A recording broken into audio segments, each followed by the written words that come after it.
मित्रों, आपने कई बार लोगों को ऐसा कहते हुए सुना होगा कि हमेशा शुभ शुभ बोलना चाहिए और किसी के लिए बुरा नहीं कहना चाहिए। क्या पता उस वक्त आपकी जीभ पर माँ सरस्वती का ही वास हो और आपके मुंह से निकले शब्द सच हो जाए। अब इसके पीछे की सच्चाई है क्या, और क्या दिन भर में ऐसा कोई वक्त होता भी है जब हमारी जीवा पर माँ सरस्वती का वास होता है? यही जानेंगे मिलकर आज की इस वीडियो में। तो नमस्कार और स्वागत है आप सभी का द डिवाइन टेल्स पर एक बार फिर। माँ सरस्वती, जिन्हें विद्या, बुद्धि, ज्ञान व विवेक की देवी भी कहा जाता है। मित्रों, इस अंधकारमय जीवन से इंसान को सही राह पर ले जाने का सारा बीड़ा वीणा वादिनी सरस्वती माँ के कंधों पर ही है। ये देवी मनुष्य समाज को महानतम संपत्ति, ज्ञान संपदा प्रदान करती है। मान्यता है कि ब्रह्मा जी ने सृष्टि की रचना करने के बाद मनुष्य की रचना की और मनुष्य की रचना के बाद उन्होंने अनुभव किया कि केवल इससे ही सृष्टि को गति नहीं दी जा सकती। ऐसे में भगवान विष्णु से अनुमति लेकर उन्होंने एक चतुर्भुजी स्त्री की रचना की, जिसके एक हाथ में वीणा तथा दूसरा हाथ वर मुद्रा में था और अन्य दोनों हाथों में पुस्तक और माला थी। शब्द के माधुर्य और रस से युक्त होने के कारण इनका नाम सरस्वती पड़ा। और मित्रों, माँ सरस्वती ने पहली बार अपनी वीणा को बजाकर समस्त सृष्टि में नाद की पहली अनुगूंज की थी। एक मान्यता ये भी है कि भगवान विष्णु के कथन के अनुसार ही ब्रह्मा जी ने सरस्वती देवी का आह्वान किया और सरस्वती माता के प्रकट होने पर ब्रह्मा जी ने उन्हें अपनी वीणा से सृष्टि में स्वर भरने का अनुरोध किया। माँ सरस्वती ने जैसे ही वीणा के तारों को छुआ, उससे सर्वप्रथम सा शब्द फूट पड़ा।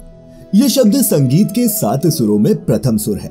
इस ध्वनि से ब्रह्मा जी की मूक सृष्टि में ध्वनि का संचार होने लगा। हवाओं को, सागर को, पशु पक्षियों और अन्य जीवों को वाणी मिल गई। नदियों से कलकल की ध्वनि फूटने लगी। इससे ब्रह्मा जी बहुत प्रसन्न हुए।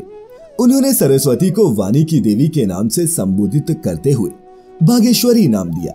मित्रों, पुराणों में सरस्वती माँ को कमल पर बैठा दिखाया जाता है। कीचड़ में खिलने वाले कमल को कीचड़ स्पर्श तक नहीं कर पाता, इसीलिए कमल पर विराजमान माँ सरस्वती हमें ये संदेश देना चाहती हैं कि हमें चाहे कितने ही दूषित वातावरण में रहना पड़े, परंतु हमें खुद को इस तरह बनाकर रखना चाहिए कि बुराई हम पर प्रभाव न डाल सके। सनातन धर्म में माँ सरस्वती को वाणी की देवी भी कहा गया है और ऐसा कहा जाता है कि 24 घंटे में एक बार वो हर व्यक्ति की जीवा पर आती है। इस दौरान बोला गया कोई भी वाक्य अथवा शब्द सच होता है। अक्सर घर में बड़े बुजुर्ग कुछ भी बुरा या अपशब्द बोलने से मना करते हैं। उनका मानना होता है कि कभी भी देवी सरस्वती जीभ पर बैठ सकती है।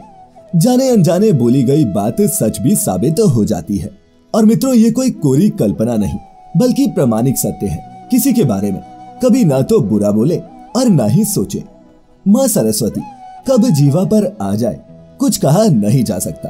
एक मान्यता के अनुसार रात को 3:10 से 3:15 का समय सर्वोत्तम है। 5 मिनट के बीचों बीच बोली गई कोई भी बात अवश्य सिद्ध होती है। ऐसी मान्यता है कि अगर सरस्वती माँ का सच्चे मन से पूजन किया जाए तो वो भी अपने भक्तों पर जरूर प्रसन्न होती है और उसे विद्या और बुद्धि की प्राप्ति होती है।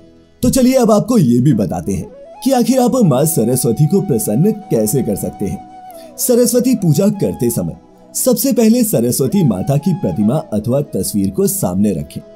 इसके बाद कलश स्थापित करके गणेश जी तथा नवग्रह की विधिवत पूजा करें और इसके बाद माँ सरस्वती की पूजा अर्चना करें। सरस्वती माता की पूजा करते समय उन्हें सबसे पहले आचमन और स्नान करवाएं। इसके बाद माता को फूल माला चढ़ाएं। सरस्वती माता को सिंदूर, अन्य श्रृंगार की वस्तुएं भी अर्पित करनी चाहिए।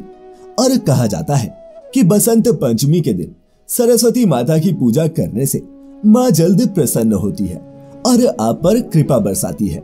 तो मित्रों, आज की इस वीडियो में बस इतना ही।